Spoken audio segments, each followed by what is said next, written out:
Hey everyone, welcome to episode 37 of the Wheels to Walking podcast with a guy in a wheelchair and a guy not in a wheelchair. What up?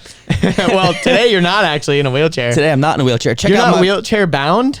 No, check out my body posture. I'm straight chilling. You know what I mean? Leaning back, got one leg forward, got one leg back, got my elbow on the chair, sipping on some nitro brew. Sipping on straight chlorine. I was literally just about to say Fucking relax, dude. Today, I'm just having a good time. You didn't go to the gym this morning, did you? Oh, no, I did. What time? Got up at like 8:30, got to the gym by like 8:45, worked out for 30 minutes exactly because I've been practicing this video. Like I'm literally rehearsing it almost like as many times as I can. I'm rehearsing it just so I can get so good that like when we actually film, I'm not tripping over my words because we're doing a one take Jake. One take Jake, son. One take Jake. So yeah, I did. And then afterwards I came home and it was like 10. I'm like, I got 2 more hours. So showered, ate food, laid on the bed, watched YouTube, kind of took a nap. Not really, but I just laid here, man. So I'm like chilling. I'm at the point of self-induced stress where I'm so stressed and so overwhelmed. I'm just chilling. Like I got like 4 or 5 like very pinnacle things that are going on working behind the scenes. And we're going to talk about one of them later, but there's a lot of big stuff going on that I'm just like, I'm gonna explode, but like for good reasons, I guess. Yeah. I went to the gym, but it was later, so I was like, and I decided to go to the gym that you go to today. We go to. Yeah. How's the sauna? Is it open? No, it's not or open. as Jalila calls it, the sauna. Why? She also calls it a hammock. Yo, this girl literally, Jalila, a hammock? A hammock. She calls it a hammock. She literally calls it a mock. She goes a hammock. It is spelled like that. I call it a hammock. Yeah, it's called a hammock, you fucking heathens. Yeah, the sauna's still not open. Sucks. But I've been going to the other gym that's got the sauna. They've been killing it on the sauna game. 180 degrees every time I go in. Fucking pinned right there. And it is difficult to stay in. It's hard. Are you on the level of bro jogging? Are you bro jogging it? He doesn't do like any music or podcast or anything. He just straight like sits in his own sweat and thoughts and just like tries to sweat it out. I don't really see the point in that. I'm not doing it as like a mental thing. I'm more doing it as like a physical thing. The reverse Wim Hof. Instead of freezing yourself, you cook yourself. Pretty much. Yeah, and like also with Wim Hof, like you like breathe in really sharply, but if you cannot do that. I made that mistake once. Yeah, if you breathe in really sharply in the sauna, you're gonna singe your nose hairs. Especially through your nose. If you breathe in through your nose, you can breathe in through your mouth pretty easily. No, I remember one time I was literally telling a story about like smelling something that smelled so good. I was talking about bread, and I was like, and I opened up this package of bread, and I was like, and I go, like I had to walk outside the sauna or roll outside the sauna and literally just start like inhaling cold air because my nose burned so bad. Yeah, it's even worse in the steam room because in a sauna, in a dry sauna, it's like dry in your nose, but if it's steam sauna, it's like literally like wet steam. You know, I just called steam wet. It is wet. It is wet. It's wet air. It is wet air basically, but it's hot wet. So like when you're cooking something, you like boil it, you know, in a desert, you know, you can cook stuff with dry heat, but it takes like more of a high temperature, but you can cook things in a pretty low, like water heat, I guess. I don't know. Like a simmer. Like if you were sitting in 180 degree, like, I don't even know what I'm saying, but like heat or water adds to the heat because humidity makes it like worse. Yeah. Anyways, it's Disability Pride Month, guys. So if you are proud of your disability, don't worry. Not a lot are. And that's one of the things that I actually hope to maybe change by talking about this. So I'm in conversations with my buddy Carson. Carson lives in New York City. Carson is a gay male who has quadriplegia. And he and I have been talking a lot about disability pride because he knows a lot about gay pride or LGBTQ plus pride. And I just was like trying to explore with him. I'm like, what can we do? Right? Because like most people are ashamed of their disability. Most people want to hide from their disability. And I know this because on social media, you guys don't put pictures of your wheelchair or your disability in your profile pictures, or you have a private profile that I can't even look at. Or it's like a cartoon. Yeah, some of you guys have been DMing for years. I have no idea what you look like. I have no clue. Or if you're a male or female or what you identify, like sometimes we just like straight up don't know because it's like I'm looking at a picture of like an animal or an anime character. Like it's a mystery. Yeah, like I literally have no idea. And it's fine because I love what we talk about, but what I think would be cool to do, and I still got to talk with Carson about this, and I'm just running it past you guys, and obviously this would be something we'd all do together, but I want to pick a date. And on that date, I want you guys to come out as wheelchair users, right? I want you guys in your profile picture to take a full body picture of you in your wheelchair and put it as your profile picture. I want you to maybe post one on your grid, or if you maybe make your profile not private anymore, whatever you feel on your level of comfortability. I mean, and Andre knows all about this. We talked to Andre about this, and he actually, inside of our Facebook group, which we're going to call it in a minute, he came out as a wheelchair user, but Andre's also a gay dude from Australia or New Zealand as well. So I won a disability pride, and the thing is, it's in July. It's hot. We're not going to go outside. We're also in the middle of a pandemic, so screw that. I think that's why they gave us July, is because they're like, well, disabled people are inside anyway. Well, who gave it? Well, in New York City, it's official. Like, it was like an official thing. Carson knows about this. Oh, Carson really? Carson is a very smart man. I like Carson a lot. He's taught me a lot about my own internalized ableism and why I did not have disability pride, because I actually found out that before I got hurt, I hated disabled people. And I didn't even know I hated disabled people until I started hating myself. I'm also realizing that I have biases toward fat people too.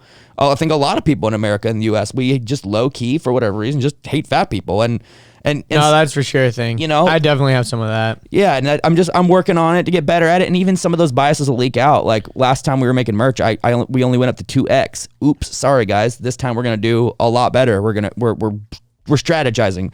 But anyway, disability pride is like I want it to be something, man, where it's like, just like you don't, because it's hard to be like, I'm joining group with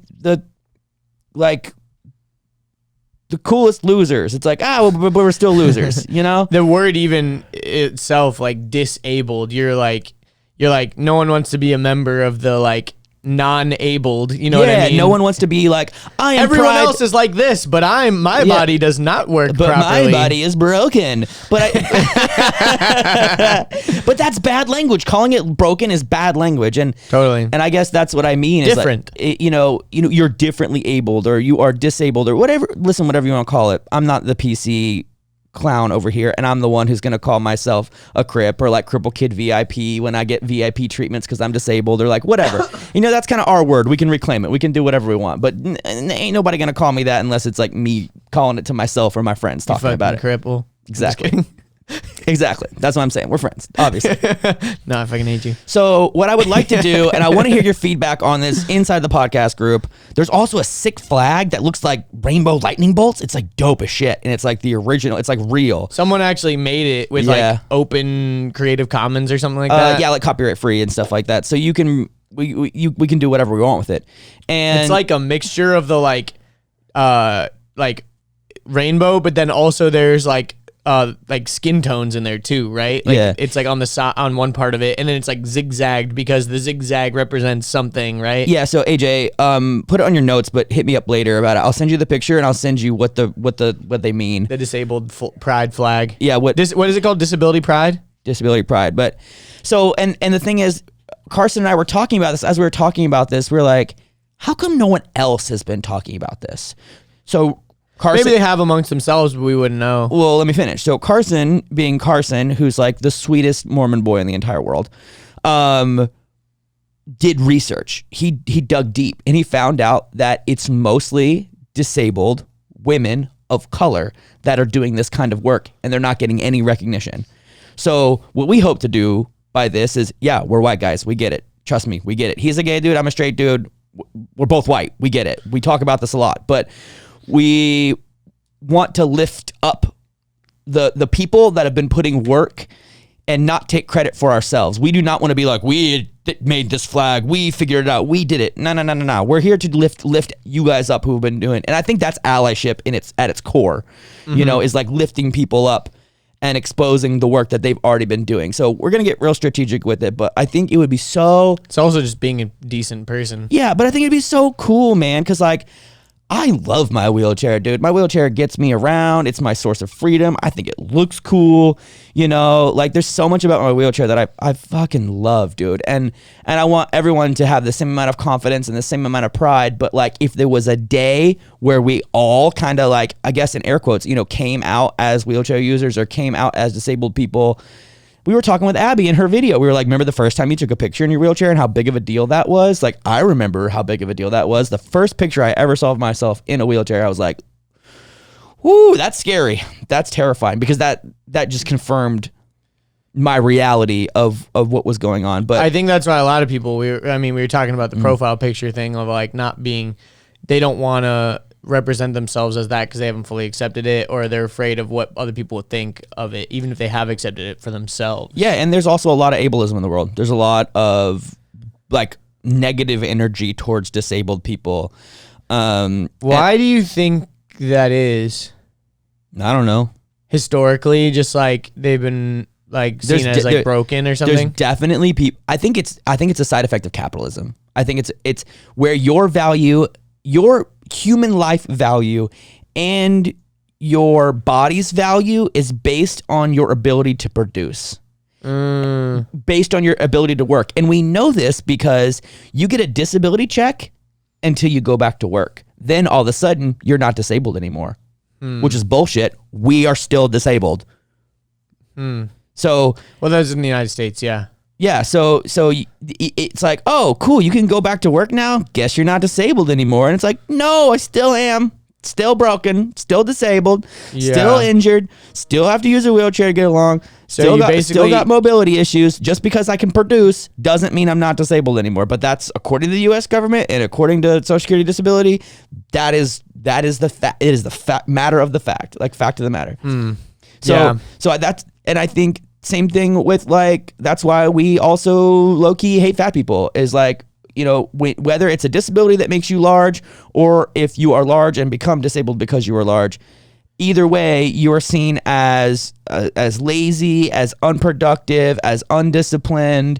You know, oh well, all of our government insurance is going to these people's medical bills, and all this and all that, and it just, I think it has to do, it's a scary side effect of capitalism. It's just an unfortunate reality that if the second you cannot produce, your human life is worth less and your body's value is worth less. So it's very hard to be like, I am prideful that I cannot work, when we live in a society that says if you don't work, you're worthless. How many times when you meet someone new, the very first question, what do you do?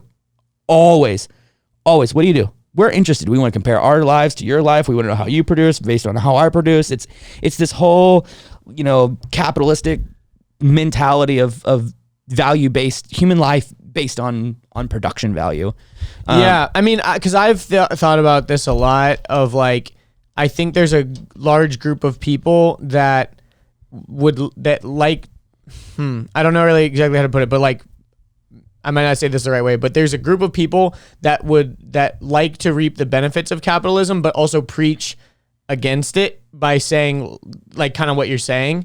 And like, I would say like, the world is a harsh, cruel place. Like, we are very soft because of the things that our society and our ancestors have done to build up our country. I mean, like, think about, if you're listening to this podcast right now, you are more privileged than a lot of people on earth, and a lot more privileged than people in the past. Because that means you've got an internet connection, a phone, probably a computer, maybe you're listening on headphones, a place to live. You got technologies like you. Bottom line, you have an internet connection. Like, that's really that alone. Yep. And the thing is I think that we forget that the reason why we have these things is because people have been consistently bringing value to the marketplace. I think people rag on, landlords, and people rag on business owners, and they're like, well, landlord, like I saw recently someone talking shit on landlords, and they're like, being a landlord is not an employment type situation. It is simply an investment type situation, blah, blah, blah, blah, blah. And I'm like, yeah, that makes sense. You're not an employee if you're a landlord. I mean, there's responsibilities you have to have. If you're a landlord, you own that property. Exactly. You're a real estate investor. That's a part of the income stream of investing in that real estate is having tenants that pay you money. Well, they're basically people are angry that they're like, well, I'm stuck in this like cycle of like consistently paying rent because I don't have enough money to like go out and buy a house. But like, because of the current system, like, I would argue that's landlords. I would argue that's bullshit, because most people can get a mortgage for half the cost of their rent. I would argue that is bullshit too, but people don't want to downgrade. Like, they'd rather just like rent something that's like, You know what I mean? Anyways, this is the kind of the point I'm making is like the value that you can bring to the marketplace is directly associated to how much like money you can make. And unfortunately, we have as a society and as a world, we've evolved past bartering and, you know, like I'll trade you this gold for this. Like we have adopted a system that whether we like it or not, it is run by money. And a lot of it is a number on a screen. I'm not even arguing to you. I'm just saying like in general, it is really hard to, I guess, roll some of that back because I think rolling some of it back would mean losing a lot of things. Like, for example, if everyone, you know, if we moved away from more of a capitalist society and moved more towards something else, you know, I don't know. Like it at that point we're kind of like tearing the very fabric of like society. I am not and we anti-capitalist in any way. I'm just pointing out some flaws. Yeah, that's it. And I think that's why it's hard to have pride in something because you are prideful of the fact that you cannot produce the way other people can. Well, I don't even necessarily know if that's what you're prideful of. I think the disability pride would more come from accepting yourself. Like I don't necessarily know, like for example, I remember listening to a podcast with a guy that was gay, and he was saying that yes, he is like proud to be gay, and yes, he has accepted that he's gay and all that, but like he's like if I could have it any other way, I'd just rather be straight because it would just be easier. Like life would be literally easier, but I can't help the fact that I am attracted to men. I'm not ashamed of that fact that I'm attracted to men, and I'm not ashamed of being with men, but if I could like choose at birth, like it's literally like living life on easy or hard mode. You know what I mean? It's like, do you want to go down this route that's going to be like your parents might ostracize you. You're going to be ridiculed maybe by like people in school, blah, blah, blah, blah, blah, all these things. Or would you choose choosing to be born with a disability or not at birth? Like a lot of people would probably would choose to just choose the able-bodied version because it's just easier. Like no one's asked for any of this, and it is the thing that makes life hard. But at the same time, I think the pride comes from the acceptance of it, not being prideful that you can't work. Like, look at me, I'm over here not working. No, I'm just saying, I'm agreeing with you, but I'm saying the mentality is people that are disabled don't know what disability pride is because they know what disability has done to them, and they don't think there is anything to be prideful of. Again, I agree, but I think that it's the important thing about it is like having the shift of like I bringing it back to, you know, the capitalism side maybe, and seeing like, okay, if my worth in society, if we're just accepting that is based on like the value that I can bring to the world, your production value, basically. Your production value, even if you are physically disabled or mentally or however you are disabled, like there are still ways that you can be a valuable person. Absolutely. 100%. And that's like what Wheels to Walking is like kind of all about. Absolutely. But I think you've got to get past that, I guess, like in your own head. And it's hard for me to even talk about it because like I will not know, unless there's some sort of tragic accident, I will not know what it's like to live that. So it's very hard for me to just like, you know, say like, oh, well, just change your mindset and like, oh, just think about it this way. Like, well, it's easier said than done. I understand that. I've got a solution that I've been thinking about for a very long time, and we're probably going to skip around it because it just parallels to this conversation is, I believe all jobs are done from the inside out. And what I mean by that is even in your own personal life, like you have to focus on yourself and your core and your innards. And I think about disabled people getting back to work and disabled people finding jobs and opportunities and stuff. And in my opinion, the industry that should be giving them the most opportunities are the industries that serve them.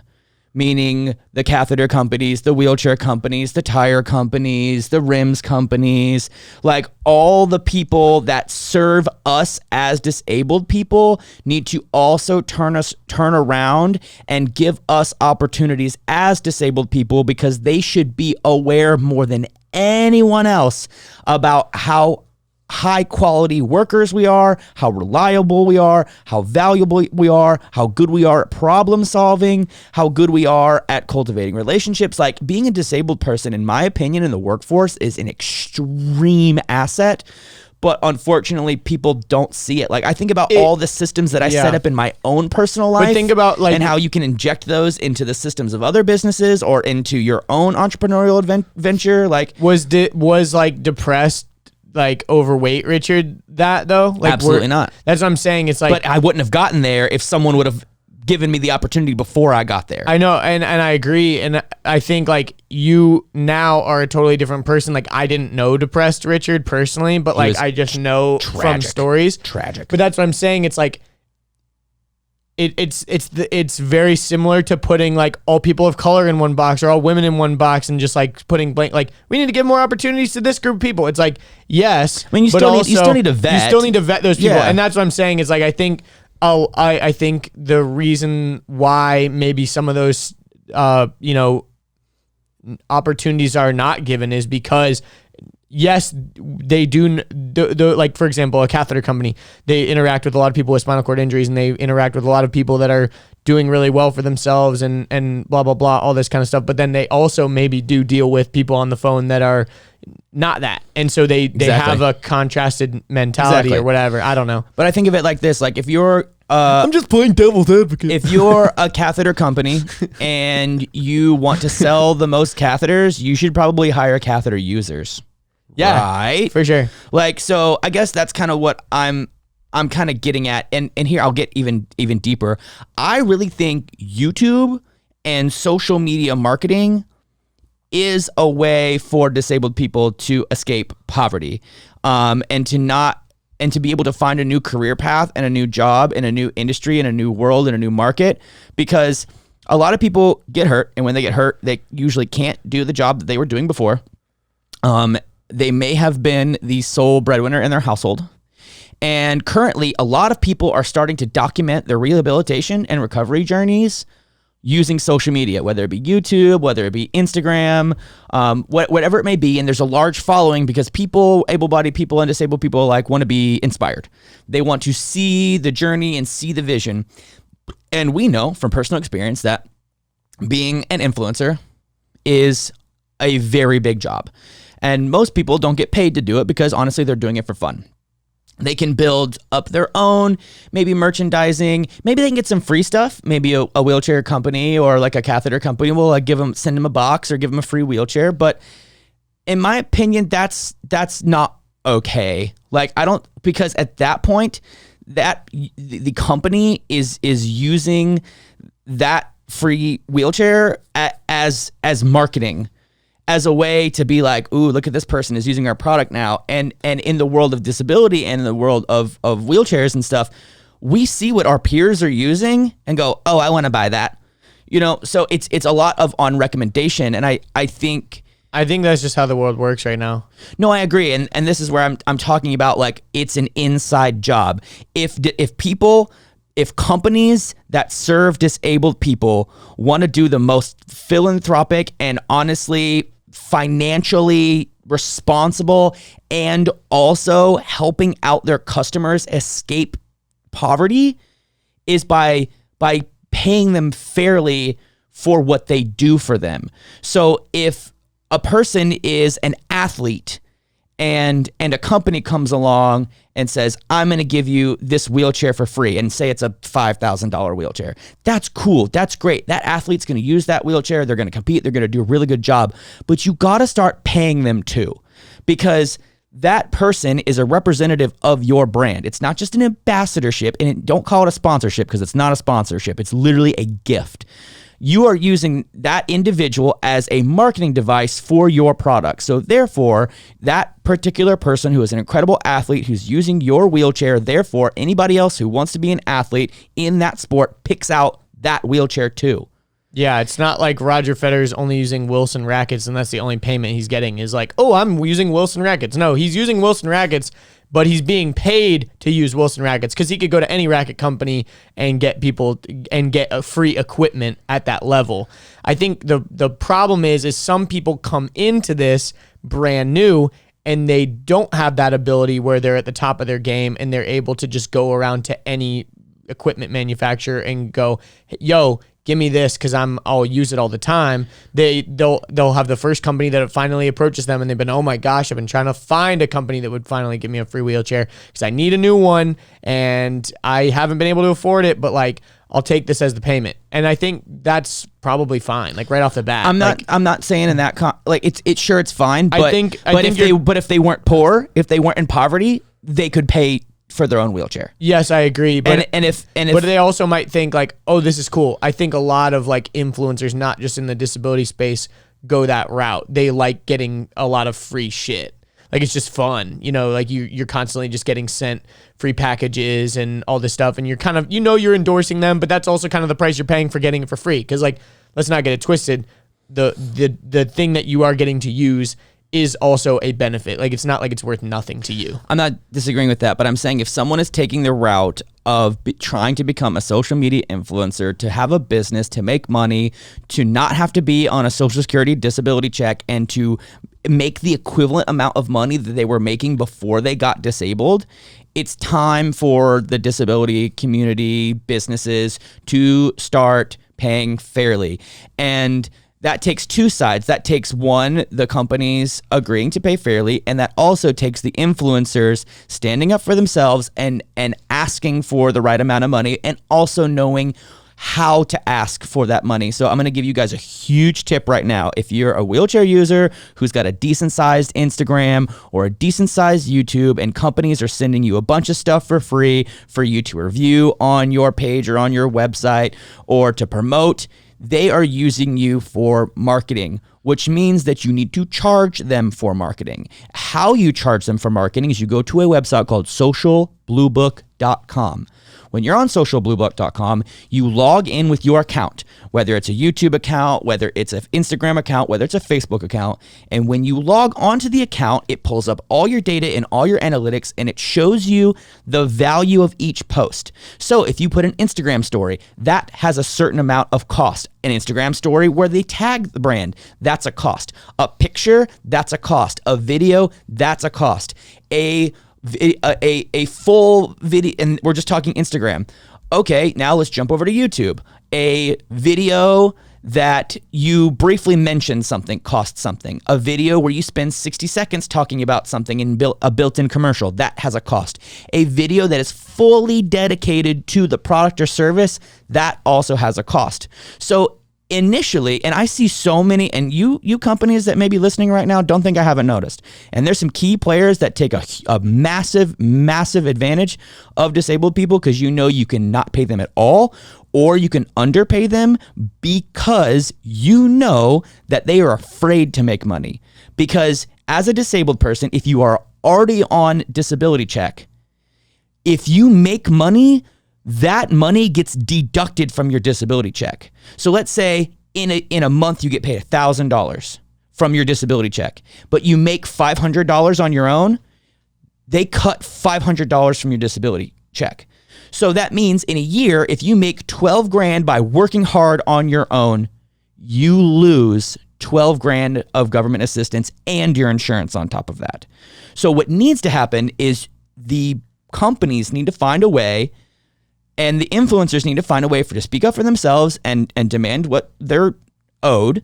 And the companies need to pay for those marketing dollars to where you can double the amount of income that you make. So someone who's making $1,000 a month needs to figure out how to make $2,000 a month in order to replace the $12,000 and then have enough money to buy their own insurance.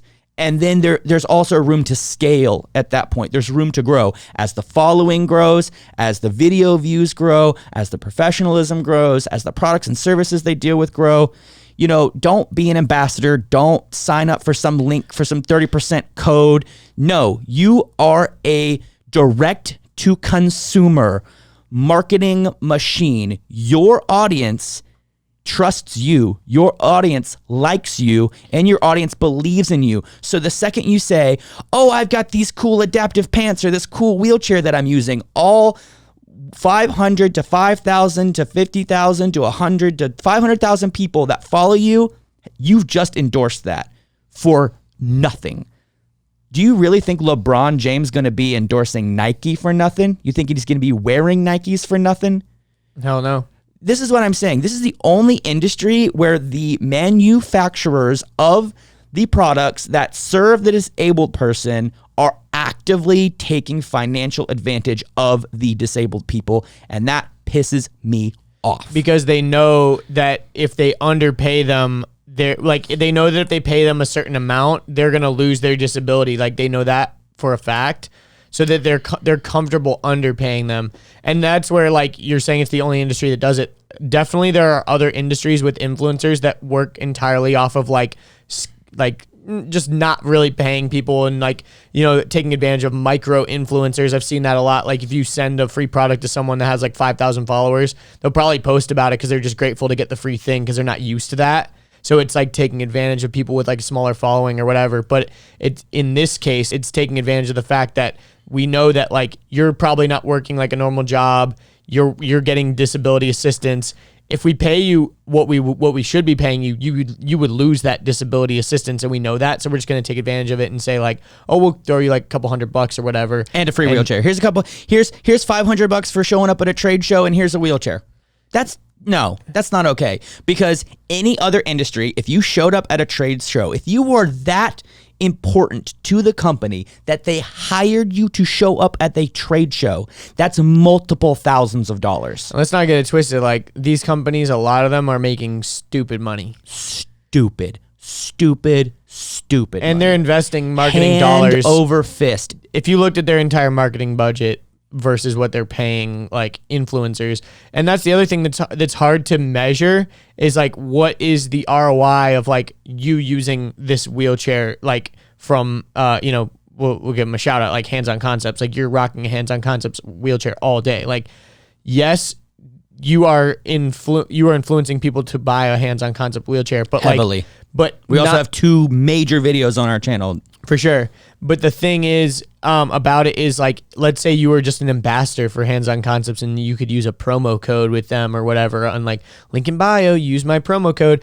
The chances of people like actually using it maybe pretty high if you're always advertising it. But like, most of the time, these ambassador programs and whatever, they're just like another ping in people's head, because like the typical marketing thing is like, you got to have like 8 points of contact before you're going to buy something. Like, you've got to hear about it at least like a handful of times before you just buy. It's not like I see in Richard's Instagram for the very first time and I go, oh wow, that's a really cool wheelchair, and I immediately go buy it. Like, that just does not happen. You just have to see and so it because you're an ambassador, times, you're thinking like, oh well, yeah, that's fine. Like, I'll just get a promo code on my website and they'll track how many times people use it, and like, that'll be an accurate measurement of like how much my influence is. And you're like kind of bummed at the end of the month where you're like, 2 or 3 people use my promo code. I guess I'm not as influential as I really think I am. And that's just where it's just not true, because people you've hit them in a part of their brain that is affecting their buying power. And like, maybe Richard has a promo code and I have a promo code and I've just been pushing it way harder, but maybe you're a bigger fan of Richard, and then at the end of the day, Richard was really the one that first introduced you to this product, but then you end up using my promo code because I'm always pushing it all the time. We did that when we bought Squarespace. Yeah. We're like, who do we know that's an influencer that does Squarespace ads? Oh, this person, and this person. They're like, who do we like the most? We're like, oh, we like that guy the most. And then we just used his promo code. Yeah, because like, Squarespace sponsors so many people. And Squarespace also pays them a lot of money. 100%. So it's like, when I say like, if you want to look at an industry that does it really well, that's sneaking into the disability industry, is the CBD companies. And the reason why is because cannabis/CBD, you cannot market. No magazine prints allowed, no radio ads allowed, no television commercials allowed, no Facebook, nothing is allowed. Nothing. CBD is the highest regulated because it's cannabis, and cannabis is still federally illegal. So you're only allowed to do influencer marketing. Only. That's why. No, because there's CBD sponsored race cars. Dude, I know this girl. That's not billboards and magazines, and like, it's a different classification. At Lifetime, there's CBD commercials on the TVs. But I think it's within Lifetime. But that's Lifetime's TV network or whatever. Yeah, I don't know. It's like tobacco. It's just like tobacco. But tobacco's not allowed to have it. Like it's a shill company that reps it. Like there's literally race cars that say CBD MD on them. I guess what I'm just trying to say is there are plenty of industries that have figured out influencer marketing, that have figured out, and also companies, by the way, you know that you're going to make 4 to 5 times that money back, right? You do know that sometimes on one sale, that influencer marketing is the most powerful form of marketing, because that's the equivalent of like watching your favorite TV show and your favorite character turning around in the middle of the show and being like, look at how cool this shirt is. I like wearing this shirt because it's comfortable and it doesn't ruin over time. If you want to get a shirt, it's better than go that. to this website, It's and then better they get than back that. to their shit. It's a personal relationship. We are direct to consumer personal relationships. And it's like, if you guys are going to spend multiple $1,000s on a booth, if you guys are going to spend multiple $1,000s going to expos, if you're going to spend multiple thousands of dollars doing events, if you're going to do multiple $1,000s doing magazines, how about you just pull one of those? And hey, guess what? We're in the middle of a pandemic, so you know what's not happening?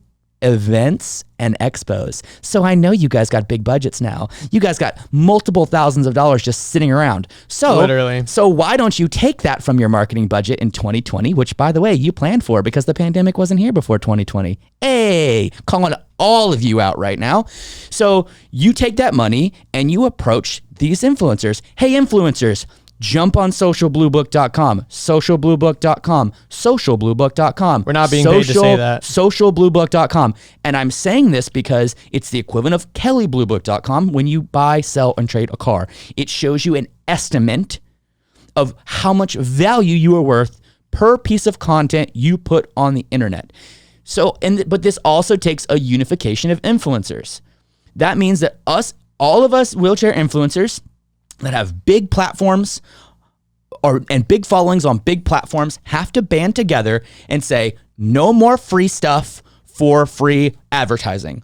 No more free stuff for no more free advertising. We will not budge until we get a paycheck. And honestly, if you guys want me to be the head of that, I'll happily be the head of that, because I will spearhead the shit out of this.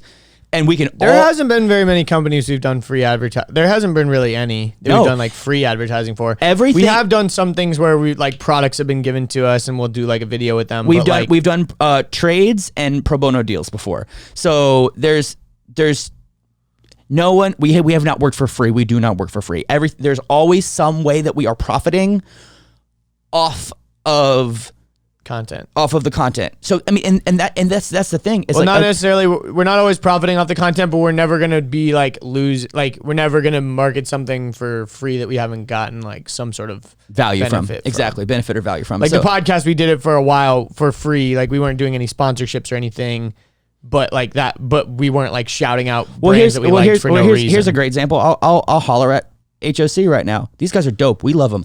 I, for months, was contacting every manufacturer of wheelchairs ever to do a video about how to get properly fitted for a wheelchair. And no one, and I mean no one, wanted anything to do with me whatsoever. They were like, who is this moron? Who is this idiot? No, there's professionals that know how to get it fitted right, yada, yada, whatever. Like no one was paying a bit of attention to me. Even one of the biggest manufacturers, which, hey, guess what? Not going to give you free advertising by saying your name. They, in no way, shape, or form, wanted to be involved with us. And we're like, cool, fine. So eventually we got in contact with the people at HOC. And the thing was, I was tagging them in our Instagram pictures because of the D's locks. I like D's locks. I wasn't even in one of their chairs. I was just rocking their D's locks. And I liked the product so much that I was just tagging it. They hit me up and were like, hey, we want to get you a chair. You've been doing a really good job like promoting everything to everyone. We want to get you in a chair. And anyone who's bought a chair or has priced one from HOC knows the cost. And it's a good chunk of change. So I was like, cool, I'll do that because actually I need a new chair. And also the deal was, hey, when I get the chair, I'm going to come film a video in your manufacturing studio. And he goes, okay. So I got to do a video and I got a wheelchair, which is worth multiple thousands of dollars. And their return is so good that we're doing more videos with them because they saw the value. And again, but isn't this just to throw it back though? Isn't that kind of what you were saying not to do earlier? Like, don't take, like if the athlete was going to take a free wheelchair, it's because I was wanting the video. If I didn't want the video, it would have been a different story. But because I was hunting for this video, Gotcha. even if they wouldn't have given me a wheelchair, I would have done it because I would have had access to a manufacturer. I wanted the video more than I wanted anything else. In the connection.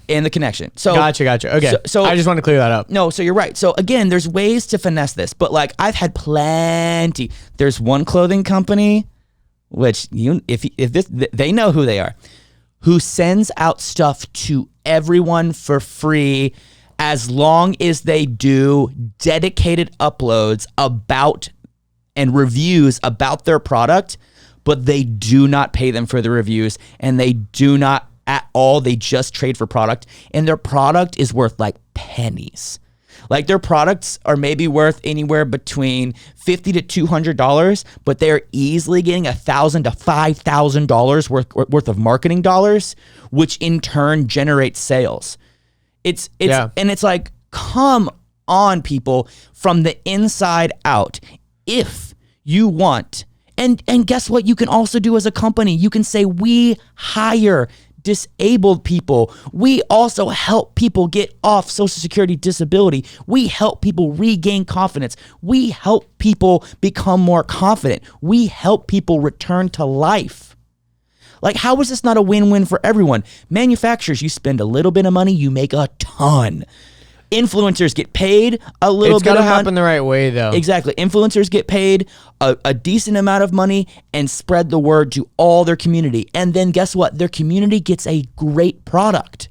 So the end user wins, the influencer wins, and the company wins. All three people win. Currently, who wins is the company and the end user. Because if the product is good enough, then the infuser. You know who gets left out of that conversation? The influencer. The one person who's trying to get back to work. The one person who's trying to find ways to be productive. The one person who's been fired who's had 50 interviews and not been hired. The one person who's been to college and is willing to move anywhere in the entire United States just for a desk job. Someone who's willing to do anything. Yeah. I mean, I think the reason why this happens, though, in the broad scale of everything, like with influencers not getting paid like what they should be getting paid, because I think on the very top end, it doesn't really happen because the top end has figured out, like, nah, I know what I'm worth, and I know, like, all the companies clamoring to work with me. I'm not necessarily talking about disabled community. I'm talking about just, like, in general. But then you do have these, because the barrier to entry of being an influencer, especially an Instagram influencer, is so low that people don't really see the like value of like what is actually happening, or like the value of a community and the value of like people that actually look up to you and all that, because all they're seeing is like, oh yeah, well they post a lot of pretty pictures and people follow them. Like, but you can measure the value on socialbluebook.com. Exactly. And also companies verify it. Make sure that you see that screen. Oh my God. Verify it. We know a lot of people that have like fake follower accounts and like call themselves like a curator and a freaking influencer. And it's like, bro, we know they're not influencing anyone. They're getting just as many likes as someone that like you went to high school with. Yeah. You know, like verify. That's the thing. Trust but verify. The biggest influencers trust but verify. Companies trust but verify. And like always don't verify. Just look at likes. You got to look at the overall like what situation of what's happening. Ignore all that. Social Blue Book does that for you. Exactly. Social Blue Book compiles every bit of data, including fake followers, fake subscribers, fake views. Social Blue Book does it. And that's where, hey, people that are disabled, that are looking for a job, YouTube's the real moneymaker. If you go on Social Blue Book, but also YouTube is the hardest one to grow on. If like for YouTube is the most difficult, but there's a reason for that though. Like if a platform is like hardest to grow on, it should be the one that would make the most money. Exactly, and that's again that's the YouTube game is hard. YouTube game ain't easy. We know this firsthand. So it's like one of these things where it's like if you're going to invest in anything, invest your time in getting good at YouTube. And maybe your secondary one might be Instagram. Pick one other secondary one, but honestly, I say focus on YouTube. And then this is how the companies can also verify that they're hardworking. The companies can verify that they're consistent. Oh, every week they upload. Oh, every week they got a compelling story. Oh, every week they're on their podcast. Oh, every week they're posting on their Instagram. Like that's how you can tell the when someone is working hard for free. it's very simple to be comfortable paying them because Totally. you're like, oh, they're working hard for free for themselves. How about I step in and say, hey, listen, I've got this really incredible product that I want to share with your community, and I want to give you the product, but I also want to pay you for sharing this product with everyone. And you can strike up a deal. Also, influencers, do contracts. Also, companies, hey, do contracts. Okay? So everyone needs to get on the same page. There just needs to be no vagueness. There needs to be no gray area. And this is another thing that drives me nuts. Disabled people are already seen as lesser than. They're already seen as unprofessional or like weak or like lazy or like there's a lot of negative perception around disabled people and work. And again, you know what business model, corporation, products, companies can help? The ones that serve them directly. The ones that actually are the companies that are helping them get back that good quality of life, that are giving them the cool catheters that help them not get UTIs, that help them get the wheelchair that's lightweight and doesn't ruin their shoulders, that help them with adaptive equipment in other areas of their life. Those are the companies that need to be investing in their users. Well, I think a way that, like, for example, just from a stimulus way that this could happen is, like, for example, inside of the government. I mean, I'm talking about the United States right now, but like, for example, in the United States, first of all, we need to abolish or repeal whatever situation happens when if you're disabled and you start making money, you lose all your Social Security stuff. Like, that should not be a thing. That would be a major milestone for the whole community. I mean, and that's the challenge is there's no incentive to work. Like, well, also you can live kind of comfortably on $12,000 a year if you don't do much. Also, if you have food stamps, and also if you have other forms of government assistance and benefits, $1,000 a month when you don't have to pay for your apartment and you don't have to pay for your groceries, kind of cool. No, it's dope. What's the incentive to work? None. Yeah, and when you do start working, guess what happens? You lose your benefits. But that's what I'm saying is, like, so it's actually not even an incentive to get back to work. It's a disincentive because Exactly. you're literally losing by trying to get back to work. So there needs to be something in place that would incentivize people to work, and then also something that could potentially incentivize companies who, it's like this happened with the electric cars. Electric cars were first coming out, so there was an incentive from the government where you get a tax break for however many years you had it. Now that is over because electric cars have come into the mainstream. They've kind of taken over. Yeah, I mean, there's still challenges with electric cars, but that tax break is no longer available because it came so mainstream that they didn't need to incentivize people to do something good for the environment. There was a little tax credit or something. Same thing. Yeah, there was a tax credit, so you could own a Nissan Leaf almost for nothing. So anyways, free. Yeah. So anyways, what could happen is if, for example, you are a company that is serving a specific type of person, maybe there could be some sort of tax incentive or an incentive if you were hiring those people specifically and lifting up those communities. Maybe companies could receive some sort of benefit as well, because I think that would stimulate that type of hiring. Because as of right now, they're not getting punished for not hiring. Nope. A catheter company's not getting punished for not having a certain amount of wheelchair users, and I don't think they necessarily should be punished. I like your train of thought a lot. I do. Because I think that if there was some sort of incentive for those companies to hire the people that they serve and all that, that would be awesome. Another thing that would be great is if there was an incentive to hire ex-convicts or ex-felons or something like that. Because as of right now, there would be no incentive to hire someone with a criminal record. But there are companies like Dave's Killer Bread, for example, or Ben and Jerry's. Yeah, or Ben and Jerry's. And those... That's what I'm saying. But more of those companies should exist, but there's not really much of an incentive besides the karmic value and the feel-good value that you would feel by hiring someone who has maybe had a rough time or whatever. And I don't typically like the idea of...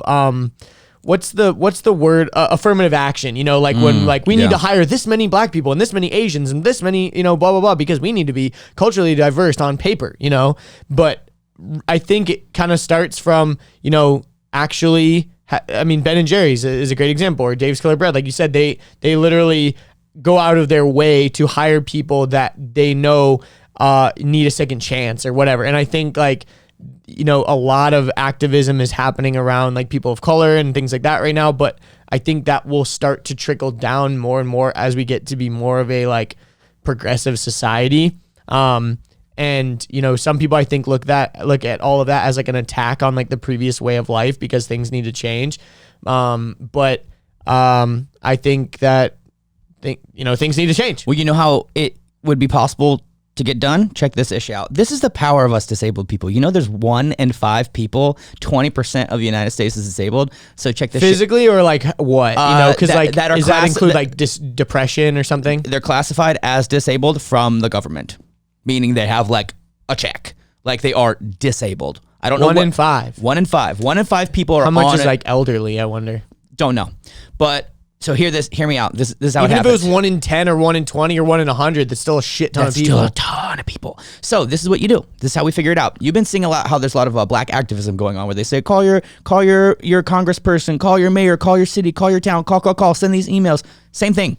So what we have to do is we have to figure out how to strategically, and we got to get people involved, which I think we maybe have a connection with someone who may be able to do this. Yeah, we've got some connections. You put up a bill, and the bill goes to, I think it's Congress, and then it goes to Capitol Hill. Yeah. I'm just a bill, a regular bill. And then what happens is you call your representative from your state and you tell them how important that bill is to you. You say, hey, this bill is really important. I've been wanting to get back to work. If you can really incentivize companies to get tax bonuses or tax incentives for hiring disabled people. For hiring disabled people, this would really mean a lot to me. I'm trying to be a contributing member of society. And the best part is that there is less of a strain on Medicare right now, and because currently there's a big strain and we all know that Social Security is going to run out eventually anyway, so hopefully this can remove people from the Social Security system and get off the teat of the government. Like, well, I think it would have to have like a trickle down type system, like what they did with the stimulus checks. It's like,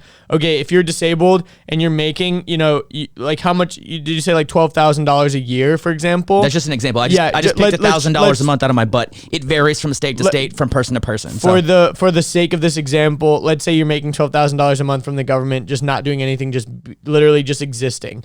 So if you start making more than that 12,000, it starts to go away.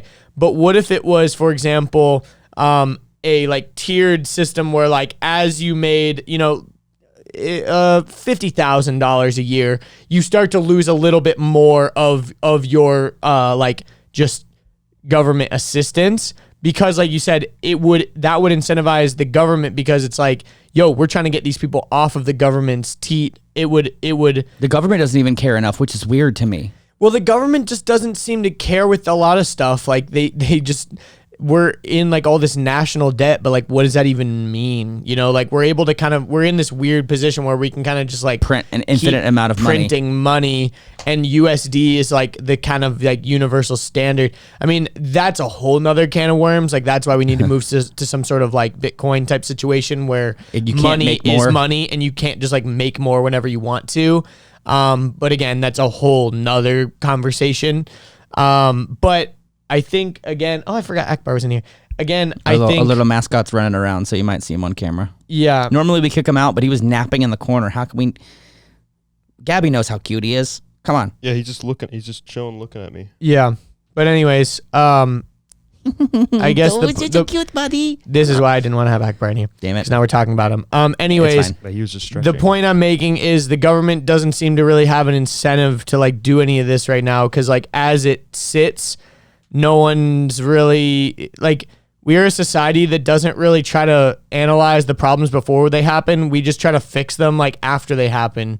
And as of right now, there's not a real like outcry. There's not like an obvious problem that the government is like needing to fix necessarily. They're just like, oh, well, that's kind of the system. And like, you should just be happy that you're getting your $1,000 a month and like stop complaining about it. Some people could look at it like that. I just think disabled people, and especially spinal cord injury males, I'm speaking for myself here, like our right to work, to feel productive, to be like a contributing member of society, to contribute to our families, to like to be able to scale. You wouldn't even be able to like get married in certain circumstances because you lose your benefits. Yeah, and it's like in order to be able to scale and grow, and then because like you just like there's ways, man. Like disabled people don't have to be like in poverty. Like we shouldn't be in poverty. Like just because we can't produce, and it kind of goes back to this whole capitalism. But the thing that you can use capitalism to your advantage of is like, yes, there are a lot of like weird things, but for sure, like there's ways that you can make your own thing without being necessarily like an influencer. You know what I mean? Like not everyone's cut out to like do this social media Of course, there's a way to have like sales. You could have a sales job, you know? You could have a job working on social media marketing. You could have accountant. You can be literally anything that you can do from your computer or your phone. Literally any job that you see any able-bodied person do from their computer or from their phone, you can also do that. And luckily today, thanks to the internet, there is a ton of things you can do from your computer and on your phone. I think like a lot of companies just don't want to hire people with disabilities because there's just like a lot of unknowns that they just don't really realize, you know, like they're like, I don't know, what if he like calls in sick and says that he's having like some sort of weird issue with his like disability. Like I can't argue against that. In the context that I'm talking about the companies hiring individuals as influencers, they're not on payroll. They're 1099 contractors. I know. I was talking about stuff that's not influencers. They're not on payroll. I'm saying, like you were giving the example of any job that you can do from your chair. I'm just saying that's why I think there's just not enough education on like I don't know, like you know, they're looking at two candidates they're gonna hire. One's an able-bodied person, one's a person in a wheelchair. There's just like more unknowns with this person, and as a business, you're trying to be you're literally trying to be stable and know what's risks. going on at all times, and like any sort of inconsistency or any sort of like situation that could be unpredictable is more like risk, you know? And inherently I get that, but at the same time, like it is just a lack of education, and it is just the stereotype of like disabled people. And the other thing is maybe like there's definitely I don't even want to get into this other side of argument that I was going to make. But anyways, I'm just saying like I think that there's a reason why it's happening. It's not necessarily just because people have like it is like internalized ableism that they don't realize, and it's that they don't. The keyword there is they don't realize it. Yes, and that they're. COVID exposed it all. We can work from home now. Everyone can work from home now, basically. COVID exposed everything. Oh, so you can't make accommodations for disabled people companies? Oh, but when there's the middle of a pandemic, you can all of a sudden magically figure out solutions to accommodate disabled people? Oh, people that are stuck at their house? It's the idea that there would be a solution, but there's not. It's not an itch that is so painful that you would need to address it. It's just like, we could be a little more accommodating, but like, what's the downside of not accommodating them? But that as of right now, nothing. But that goes back to the root of it. It starts with disability pride, and then it goes into I am proud of my disability and I want to be able to produce again, and then it turns into activism. No, where 100%. We all come together as a group and become so annoying. We become in the fly in the face of the government, and in the fly in the face of the companies, and a fly on the face of everyone till they have to swat it, till they have to smack it away. That's what I'm saying, and like there has to be noise, but who's gonna start that? You know what I mean? Like that's what I'm saying. Like we start with disability pride. I'd probably say it's us. You know, it's like you've always said like I don't want to be the face of like this, but it's like who else is going to be? I'm the only one who's so frustrated and so mad and so hollering and so yelling about it. But I tell you what though, I've been paying attention close to social media, and hey companies, just so you know, I'm paying real close attention to all the people you're screwing over, and I remember you. I remember exactly who you are. So how you treat other people means how you're going to treat me. So if I see you treating people bad, and then later in the future we try to get some work, not going to happen. Well, here's the other thing is like I've seen this argument on social media. It's so funny about like, well, like trust me, this goes back to the argument that we're talking about. It's like, well, when Obama was president, Aunt Jemima wasn't racist. When Obama was president, Uncle Ben's didn't have to change their logo. When Obama was president, Lego didn't take down all the police Lego sets. You know, like, what's the big problem now?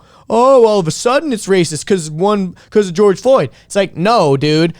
All of a sudden, all this stuff is because, again, it was like during Obama that maybe there was Aunt Jemima. Let's just take that for example. They're changing their logo because they were appropriating the image of a black woman who probably was like basically a slave. That's like kind of the argument there. And it's like, well, why have we just let this slide for so many years without addressing it? It's because it was like, all the employees there, they knew deep down, like maybe there was a little buzzing, like a little fly. Maybe a coworker mentions it at one point, like, yo, you ever thought about how Aunt Jemima might be like a little bit low-key racist? And it's like, oh, yeah, maybe a little bit, but I mean, like, I'm not going to say anything. I got a paycheck in Benny's, whatever. Yeah, and like this company's been around for so long, like even, you know, I'm sure for years they've thought about it. Like at some point, guys, we're probably going to have to make some sort of like branding switch, but like right now is not the time. Like, you know, we're probably going to have to like address this, but right now is not really the time because people are just going to blow it out of proportion. Well, and I think that's why right now is the time. And what you're saying with the disability activism is like,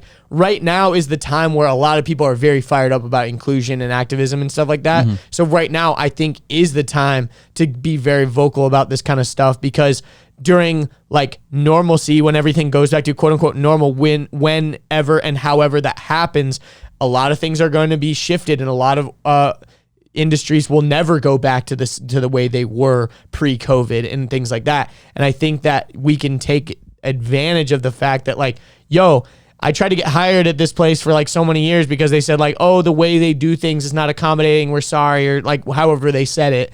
But now there might be an opportunity because it's like, yo, everyone's working from home, et cetera, et cetera. So I think like that argument of like, oh, well, why didn't you guys fix this so long ago if this is such a big problem? Why now are we all making a big fuss about it? And it's like because we hadn't organized and actually made a big enough fuss about it. But there's a lot of people that internally know that this is a big problem, but no one decided to like take a stand and organize a large group of people against it. Yeah, and I think when you talk about like Aunt Jemima and Uncle Ben's like, it wasn't racist back then. No, it was. Just no one was talking about it. It wasn't on the forefront of anyone's mind. I think the thing is, like, I've seen a lot of people posting about saying, like, they're just pandering and they're just trying to be more woke than the next and blah, blah, blah. And, like, it wasn't a problem then, so as a problem now, they're just uprooting our society. They just want to change everything and blah, blah, blah. They want to have power. They just want to, like, you know, change whatever they can to exert the power. Who knows, whatever you want to call it. Anytime the left, BLM, black people, like however you in your brain I just always want to classify I hate any argument that has they and them in it, and they do not specify who they or them is. Because if they don't, then you know, and then it all boils down to like some racist shit. They do it. Oh well, them. It's like who the fuck is they and them? Be clear. You know them in the inner cities, and it's like, what, white people gentrifying fucking areas? Like, who's they? You know, like people, yeah. All right, so real quick, I want to do some quick community shout-outs because you guys have been incredible recently. Phoenix, thanks for Phoenix lives in Australia and rated over 20 places on iAccess. That's a lot of places. I haven't even done that many places. So this is what I need you guys to do. iAccess has been so dope to us. They're a great sponsor, and a contract is over with them right now, and we want to re-up that contract. The way that they're going to have funding from their investors is if there's a lot of activity on the app. So what I want you guys to do is if you haven't downloaded the app, get the code W2W, and then just start reviewing places in your neighborhood, places you've already been to, your grocery store, your apartment complex, your mom's house. It doesn't matter. Just start reviewing places because we want to get all those reviews in and all that activity internationally. And a lot of the places you guys live, you might be the only person who's done reviews in that area. But what that does is that spreads it out. And again, like I said, this isn't like a bell curve. Like we are on the very front end of the bell curve. Like this isn't a sponsorship at all, but this is hopefully so they'll re-up their sponsor deal and hopefully they'll have enough funds from their investors in order to do it. So Phoenix, huge shout out. Thanks for setting the example. I'm going to commit to doing double what I did. I don't remember what I did, but I'm going to do more. So if you guys have already rated and reviewed places, whatever you've done, double it. Except for Phoenix, Yeah, Phoenix already did a lot of work. Yeah, Phoenix did a lot. Phoenix did a lot of work. Okay, so also, I was just talking about social media influencers, and I was talking about YouTube and A Way Out of Poverty, yada, yada, yada. Fred has been killing it on YouTube recently. Fred Smith, he's regularly uploading. He's got really cool stories. He's probably commented down below on this YouTube video already. Yeah, so say what's up to Fred. Fred rocks the merch. He rocks the temporary collection. We really appreciate Fred. Yeah, go check out his YouTube channel. If you're on YouTube right now, he'll probably, I'm sure he'll comment down below, but click on his profile and watch his latest videos. They've been really good. Fred's been doing good. This next person, I don't know how to pronounce the name, but I think Andrew calls it Michael, right? I think Michal Moran. Michal. Anyway, we love how you came back to the group and you've been posting regularly and they're keeping us up to date. Your posts get the most comments underneath it, and it might be because you're a girl. You know, that's always a possibility, but keep it up. We love having just chats and conversations about whatever. Yeah, and the Facebook group is Wheels to Walking Podcast group, I think, right? Podcast discussion group. Because we only talk about, inside the group, we only talk about things that we've talked about on the podcast. There's rules. Pay attention to the rules.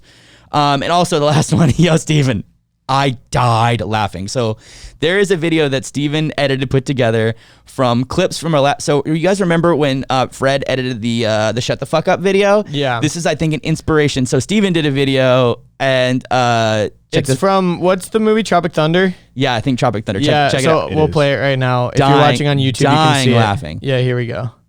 I'm gonna do it. This is the last horseman. Who is this? Fuck you. Okay, fuckface. First, take a big step back and literally fuck your own face! You hear that? Fuck you. I will fuck you up! Anyways, so... Did you find out who that was? Yeah. Go. I'm gonna do it. This is the last horseman. Did you find out who that was? Andrew goes, beep. And then the Tom Cruise character goes, can you find out who that was? I literally was screaming laughing. Yeah, so that's the stuff that you're missing out on in the Facebook group. If you're not in there, go check it out. The podcast discussion group. Thanks, community shout outs. Also, if I said anyone's name wrong, or if you can correct us in the group. Correct us in the group. Yeah, anything I did or said dumb, and there's one that I was trying to do good at that I think I messed up. So yeah, and whatever. Speaking of Fred wearing the merch in the video, we got new merch coming out. Right now, the merch is sold out on our website. Yes, currently unavailable. Yes, so thank you guys so much for buying so much merch. I mean, like we did like really good. It was our first time ever launching merch, and we were really excited by how good we did, how much we sold. We really didn't know what to expect, like how much marketing we'd have to do, and really just from talking about it in the videos and offering discount codes and stuff like that, you guys bought a ton of the stuff. We're definitely going to be bringing the original temporary collection back at some point, but right now we're working on a new line that we're really excited about. That'll be a little more athletic because we got some athletic videos coming out soon, so you'll see those in the athletic videos. But right now we're working on sourcing the right clothes. It'll be a little more minimal. Like it won't be so like giant, like temporary. It'll be a lot more subtle. It'll branding. be more of a whisper, more subtle. But the garments are going to be really high quality. They're going to be really pretty color combinations, or really attractive, appropriate color combinations. But the big thing that we've been working really hard, and this is kind of a restriction / limitation, is like we're doing our best to get bigger sizes. One of the biggest pieces of feedback, and honestly biggest regrets that we had around it, was not having 3X, 4X available for you guys. We're trying to maybe even do 5X, but we'll see what we can do, because it was I felt so bad because so many people messaged me and be like, hey, I love your stuff. I love what you're doing. I love the messaging. And we sold out of the 2X. Yeah, and they're like, but you just don't have my size. And in my head, I'm like, damn it. People are wanting to give us money so that they can help us grow, so we can do better and cooler things. But honestly, a problem with a lot of the things is the garments that we're sourcing. Like a lot of the ones we want to choose, like don't go up like past 2X. Like a lot, just a lot of things. And I think so. We're having to pick the best out of a small box. It's weird because it's like, on one hand, we're like, yo, we should, you should offer bigger sizes, but also like typically like the garment itself, a larger person would want it to fit differently than a smaller person. You know, like a smaller person might want it to fit a little tighter or whatever, and a larger person that's buying a 5X is like, yo, give me as much fabric as possible. Like I want it to be loose and whatever. So it's kind of difficult because certain styles of clothes that we'd want certain to go materials. with, like just from a business aspect, it's not like they're trying to like, you know, exclude larger people. It's literally like, yo, we're selling tank tops and like we only go up to 2X. We maybe at one point we offered tank tops in 3 to 5, but we only ever sold like two of them or something. You know what I mean? From the company's perspective, it makes sense, but we are on our end doing our best to find the right. We're trying to find the right fit, the right material, the right look, and the right size. But we're starting at size. We're making sure that the filter is on the right side. Like, that's one of our biggest. So we're filtering. things. Yeah, we're filtering out a lot of stuff, and it may not be everything, but we've got the hoodies. I think go to 4X. The shirts go to 5X, and then the tanks. They're tank tops, guys. Tank tops. We can only get 2X. All tank tops. Yeah, they're what unless it's like literally just the most basic thing that's like Walmart quality, like that. And at that point, it looks like an undershirt. It looks like, you know, they used to call them wife beaters, but I feel like that's such a weird thing to call them. Yeah, that is a weird one. It's like, I wear this shirt when I beat my wife. It's the 1950s, and you're like, oh, we should probably not call those wife beaters Or anymore. just fucking stop wearing those styles of shirts because we all know they're trashy and disgusting. They're disgusting. Like, stop selling them. Like, I think they're typically just like an undershirt tank top kind of situation. I think you wear it under like a dress button shirt, down, maybe? dude. But the thing about it is that it's so dumb. For me, an undershirt is going to absorb most of the sweat in my armpit, And tank tops don't do that. Tank tops don't do that. Like, so why the fuck would anyone wear that? I don't understand it. But anyways, maybe it's so the buttons don't rub against your skin. I freaking have no idea. But yeah, stop wearing wife beaters and stop calling them wife beaters, I guess. Yeah, but we don't want something to look like that. We want to find high quality garments at high quality materials with good fits. We want good branding. We're doing our best to take all the mistakes we learned from, or all the things we could have done better from the first thing, and even like the system of how it was done and like how we launched it. And I think, you know, this time around, we're probably going to have a small window where you're going to be able to order, and then after that window is closed, it's done, and we won't do it again for another 3 months. Like, well, it'll be like a pre-sale type situation most likely. Instead of us like buying a ton of inventory and like hoping we sell out of all sizes, like we would have a pre-sale window where people put in their orders, and then we wouldn't actually like, once that window is closed, then that's when we would put in the order with our manufacturers and they would produce the garments. Unfortunately, that will probably lead to a little bit of a longer time of waiting between when you put in your order and when you actually would receive the items.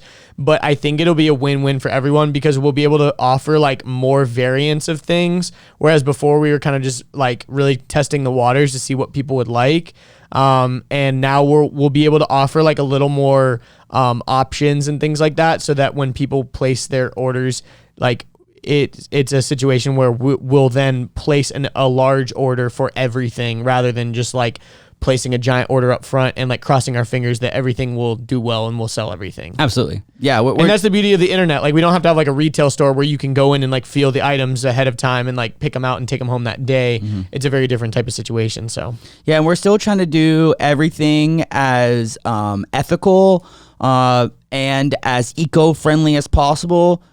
We cannot make any promises up and down, left or right, but we are doing our best to be as intentional as possible with the limitations that we have while including the most amount of people as possible. Yeah, and it's like, yeah, we could be offering like the most high quality garments that go up to the size that we want and that are super ethical, and, you know, we're hiring people with disabilities and like all this kind of stuff, but then it's like, then the hoodie would cost like $90. And we also like, there's a reason why there's premiums for premium items. Yeah, and we also, it kind of sucks. Yeah, and we also understand that there are people that live, just like we were talking about, off a Social Security disability check, that honestly, asking to spend that amount of money on a shirt and a hoodie is asking a lot. Yeah, for sure. That's a large percent of their paycheck going to support us and our favorite creators. And again, that's one of the things that's cool is like, I know we've drilled it into your head a bunch of times, and if you guys have listened to any of the podcasts that I've put out this week, which, by the way, there's like 3 of them.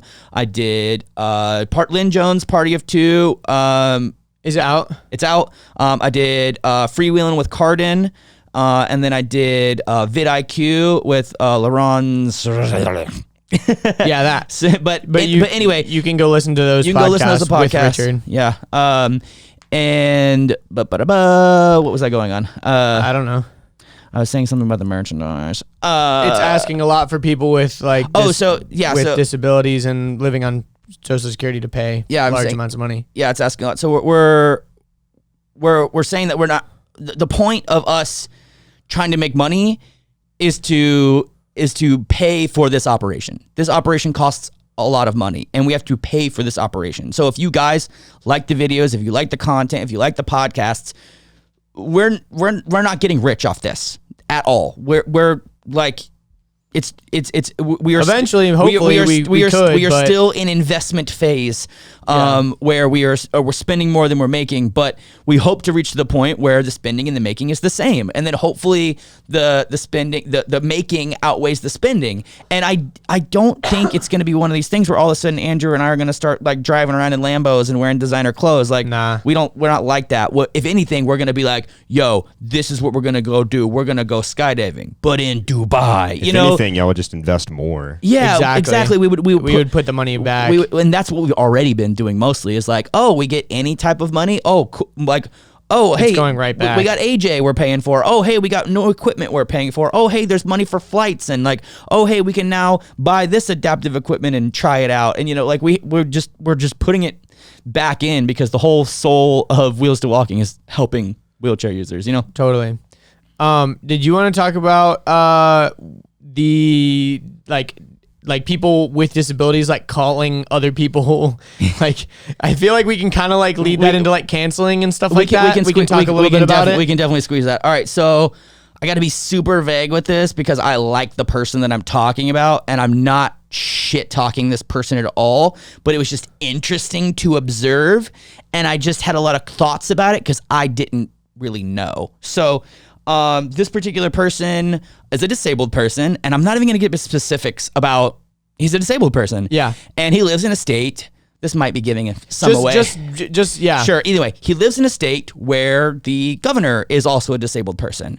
And currently, he has not been happy with the decisions that the governor has been making. So he's been like roasting the shit out of this guy.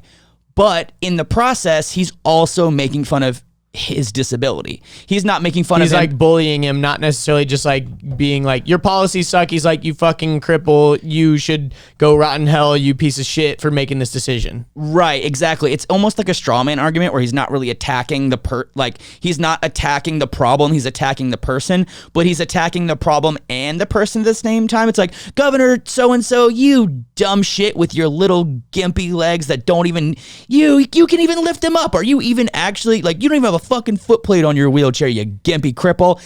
Like, your policies are horseshit, just like your wheelchair. Like, it was just very interesting that I'm kind of sitting back in the cut like, is that what? Okay. Like, is that the same thing as like a gay dude making fun of a gay dude for being gay? Well, I would say is that the same thing more as like a black person making fun of a black person for being black? I don't get it. Here's the thing. I'm very confused. Here's the thing. So I would equate it, like, for example, if we're gonna let's just like go for one specific example. I don't even know if you use this word because I didn't see the post, but like, let's say you called him a cripple or whatever, and there's been a lot of talk about like, if you can say the word cripple if you're not, and let's equate it to like the N-word or whatever. Like, you can't say the N-word unless you're black. And that's because of historical reasons why you can't say it and things like that. And it's kind of like that. If you're gay, the F word. Yeah, you're not. Yeah, that's not a cool word to say anymore. Yeah. Culture has changed. Blah blah blah. I watched this video recently about like this person saying like, objectively, why can't other people say the N-word if we're trying to like lose its power? Then like, why don't just let everyone say it? And this guy had a really beautiful example, and he was like, when my wife is with her friends, she's talking to them however they talk, and they'll be like, bitch, blah blah blah, bitch, this is this, bitch, bitch, blah blah blah. They'll call each other bitch, and it's an endearing term. Yeah. If he then went to his wife's friend and was like, yo, bitch, get me that water bottle, the wife could probably say that to her friend, but if he just all of a sudden jumps in and doesn't have that same connection, That and rapport, is yeah. not they're gonna look at him like, what? And even if he called his wife a bitch, like that might be something that they do, but it didn't seem like it was. And so in that context, it is not cool to use it. And I think that's where like context really matters with a lot of things. It's like if I am reading How to Kill a Mockingbird and I say the N-word because I'm like reading the book, the context of Kind that of like matters. Huckleberry Finn. Yeah, exactly. Right. Like you could read the N-word objectively and not really anyone with a clear conscience and a sane head on their shoulders is not going to get mad at you for saying that, because you're obviously like reading a novel, You're not going to get mad at an actor like in Django or something for saying the N-word because he's white. He's playing a character. He's portraying a movie, blah, blah, blah, blah. You can get mad if you want, but, you can get mad at Quentin Tarantino for that. Anyways, the point that I'm making is like, if the reason why I'm calling, like, if I'm like, shut the fuck up, you fucking cripple, that I've got love for you. I love you as a person. Like, I am not meaning it to demean you and to bully you and to be a piece of shit. I'm being silly and I'm joking with you. We're such bros. You make fun of like, be like, man, you so dumb. You look like a type of dude to fall into a hole. and the thing is, I think that this person that we're talking about was not coming at a point of love and was coming from a point of maybe some of their internalized ableism, or maybe coming from a point, and at risk of sounding like super fucking PC and stuff, but like it comes from a place of like self-hatred in a way that like they know that when other people call them those names, it hurts them deep down inside, so that they would call another person that name because they know it hurts them deep down inside, or to and get like, their attention, or whatever. Exactly. And like that's why it's funny, like on Twitter and stuff like that, people will be so brash and be like, man, shut the fuck up, you dumb motherfucker. I saw this guy said that to like a UFC fighter recently, and he tweeted back and he's like, you wouldn't say that to my face man to man. And the guy replied, yeah, that's why I said it in a tweet. I'd be way too afraid to do that in person. He goes, fair enough. That's Dana White. It wasn't Dana White. It was a fighter, but Dana White takes Twitter serious. He's like, I swear to God, he's like, when people talk shit on me on Twitter, he's like, I take it the same way as they said it to my face. And that's what you can't do because you remove that face to face. But the point that I guess I'm making is like, I think that maybe the reason why he was doing that, it doesn't really make it okay. It's like he was coming from a point of like bullying, or maybe trying to get the attention of, or like making fun of this person. And maybe it comes from a place that they are so secure in their disability that they don't even like see themselves as that, and they would not get offended if someone called them those names, so they're just pushing it right back. Or maybe it comes from a place of, like I said, maybe deep down when someone calls them that, they know it hurts real bad, so they're going to call someone else that because they know it might hurt them real bad or whatever, because they really hate this person. I mean, I think about like, so me personally, if I was going to be in an argument with someone, I know the most effective argument tactic is to destroy their argument, not to destroy their character. Exactly. And if anything, if you're trying to destroy their character or insult them, you've already lost. Like if this, like whenever I'm having any debate with someone and they start like name calling or like whatever, if they start just like attacking my character or attacking me, I'm like, I won. Bye. I'm like, we're over now. It's like if your argument on Facebook eventually just turns to, oh, you fucking dumb blue-haired liberal, you don't know shit. And it's like, okay, so now we're just name calling now. Now we're not debating. You're literally just like it's assaulting me with words. Cool, you like, lost. Fine. Yeah, but it was just an interesting perspective. I mean, regardless of the fact that it's like a governor, and regardless of the fact that this other individual, again, I like and respect the guy a lot. I love, like, he's a cool dude. But it was just very interesting because in my head, I'm like, let's say he for some reason I said or did something even like this. What if he's mad at this and he comes in attacking me like this? How would I respond? I'd probably just laugh and be like, that doesn't mean anything to me, right? Like I've been called that a lot. Like that's okay, So the same thing with that the governor character. If he even saw it at all, it's probably like, I get called this shit all the time. Okay. And it's interesting because like it's still not okay. It's like if a black person was like mad, like.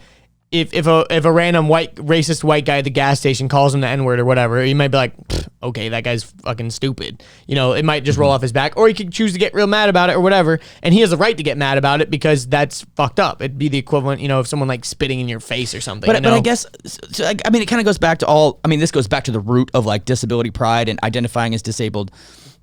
There's so much diversity in disability, just like there's so much diversity in the LGBTQ plus community, there's a lot of quarreling. Yeah, exactly. We can look in our comment section and we can see all the people that are wheelchair users ripping me to shreds from the inside out and being very nasty and being very rude. And honestly, I'm like, I mean, I'd probably say that 5 years ago, 6 years ago. Like, I've been in a bad place before. Totally. I also didn't care to watch the video. I probably just read the title and the thumbnail and been like, okay, it's... Dude, what if there's a thing, what if there's a thing on YouTube where, like, you couldn't comment unless you watched the whole thing? That'd be kind of cool. I'd like that. That's what premieres are for, I think. But kind of. So anyway, it's just one of those things that I'm just sitting here thinking in my head, like, I know I would never take that approach, but the person that I'm talking about, he would, because I know him well, and I know what he does, and I know his attitudes, and I know his philosophy, and I know his mindset, and I know his personality, and I just, like, I fuck with him. Like, he's another one of those people that's like on the fringes. He's rogue, and he pisses a lot of people off by what he says and by what he does. And he knows it too. He'll jump on stories and be like, don't hurt your fucking fingers. Don't hit your fingers pressing that unfollow button. I got shit to do today. Don't even tell me you're unfollowing. Just do it. Bye. Like he knows what's going on. And he's had his own successes in a lot of different areas. And it's like, he has his influence or, his impact or whatever. And again, like, I'm not trying to get all PC or like trying to correct the dude or get on his balls or whatever. It was just something. It's interesting. It's just something I started thinking about. I'm like, is it okay for a disabled person to insult another disabled person based on their disability? Like, is it fair game? In the same way, Maybe. Is it same way? Like, is a gay, like, for example, is like a bear, like a gay bear allowed to insult a twink because he's being too feminine? Because bears are like hairy and big and buff and masculine, and twinks They're talking about an actual bear for a second. No. What the fuck? And twinks are usually like more feminine and small and Yes. and so it's like if a bear and if a bear is like, oh, you waxing your back, oh, you little F word, like, why you gotta be so, like a little bee, like, it's like, I think it all goes back to goes, intent, and it goes back to how you have the relationship with that person. I don't even think it's a necessarily productive argument to say, is it fair game? I think the more productive argument to have would be, are you coming out of a place of trying to bully someone and like actually get them riled up and like piss them off?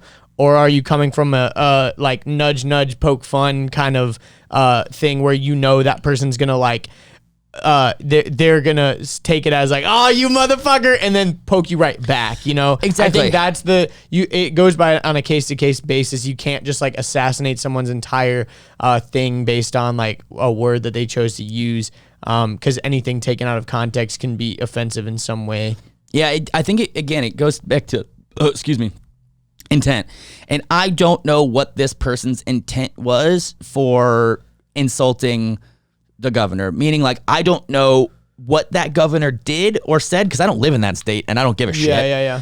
I don't give a shit at all, and I don't live in that state at all. So it's like, I wonder what that governor did that then affected this person so much, that pissed him off so much, that he was willing to openly and publicly I think he can openly and publicly do that, because he's going to say, someone's going to go look at the profile and go, oh, who's this fucking ableist motherfucker who's assassinating this guy just purely on his disability. They go to his profile and they go, oh, he's disabled. Okay, I can't say shit then, I guess. But that's what I'm saying. Is it fair? Yeah. Is it fair game at that point? I don't know. Is it only fair game because no one will interject? I'd say just like don't do it. But exactly, I agree. I don't think it should happen at all. But is it fair game only because no one's going to interject? No one's going to say anything to Guy, and not because he's disabled.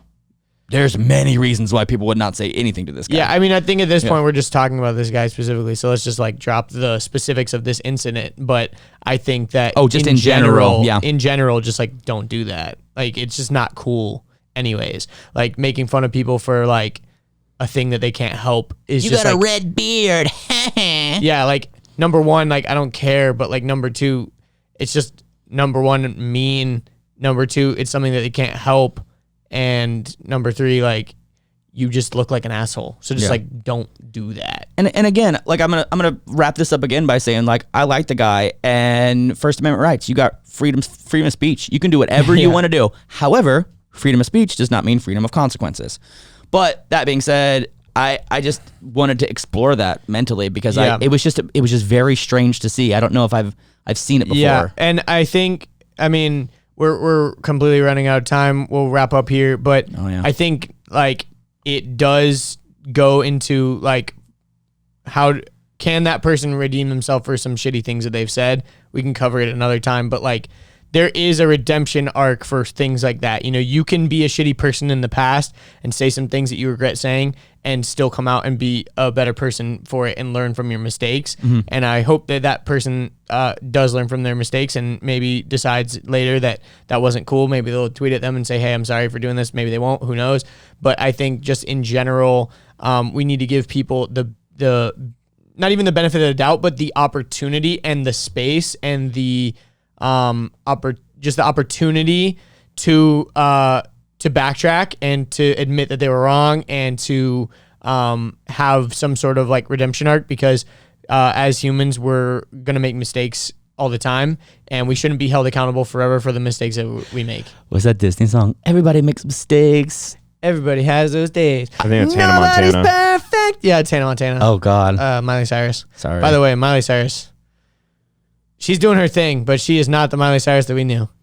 Rest in peace. Anyways. I remember when she did the album with the flaming lips, I knew it was over at that Yeah. point. I'm like, what is she doing? Anyways, we still never addressed the fact that we're wearing the exact same outfit. So I guess if you made it this far, that's funny. Or not wearing an outfit And at all. also, Yeah. has anyone seen how jacked this guy is recently? This dude like tripling and quadrupling down on his protein. He's like doing a fucking like some type of like Jeff Nipples hard workout.